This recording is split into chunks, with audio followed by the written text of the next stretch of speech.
Welcome back to The Takeout and to our latest tribute to CBS News Radio. For 13 days in October 1962, the world stood on the brink of nuclear war as the U.S. and the Soviet Union feuded over Soviet missiles stored in Cuba, just off the coast of Florida. CBS News Radio program was interrupted with a special bulletin. We interrupt this program.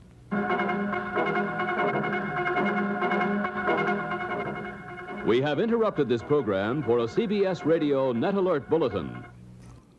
We take you now to the White House in Washington. George Herman reporting.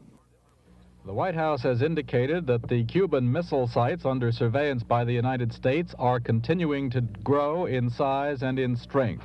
An official White House statement says this: the development of ballistic missile sites in Cuba continues at a rapid pace. Through the process of continued surveillance directed by the President, additional evidence has been acquired which clearly reflects that as of Thursday, October 25th, definite buildups in these offensive missile sites continued to be made.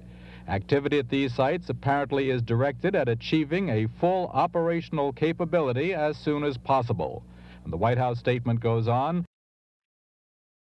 The Soviet Union was looking to deter any other attempts from the U.S. to overthrow Cuba's communist leader, Fidel Castro. The U.S. argued it couldn't engage in talks under the Soviets' nuclear threat. Here's how the negotiations were described.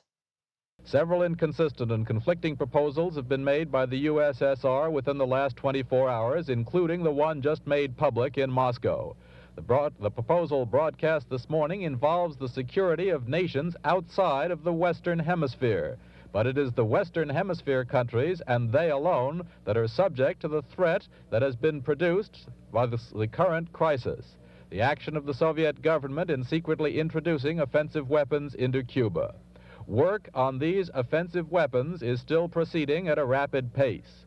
The first imperative, says the White House statement, the first imperative must be to deal with this immediate threat under which no sensible negotiation can proceed.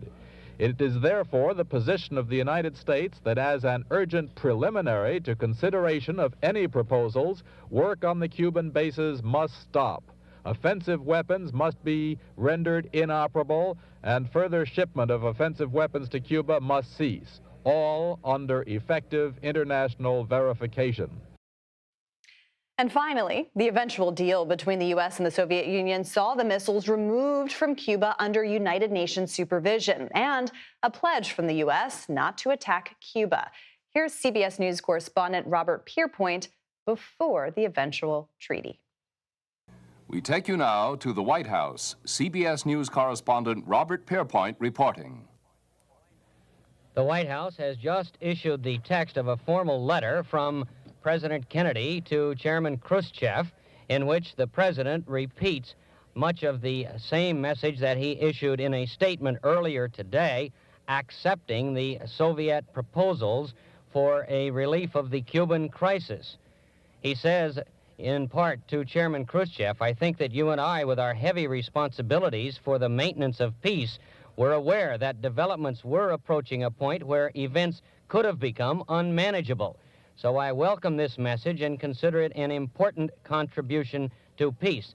The message, of course, that the president is referring to is the one from Premier Khrushchev earlier today, in which Khrushchev offers to withdraw all Soviet missile bases from Cuba under UN sponsorship and verification.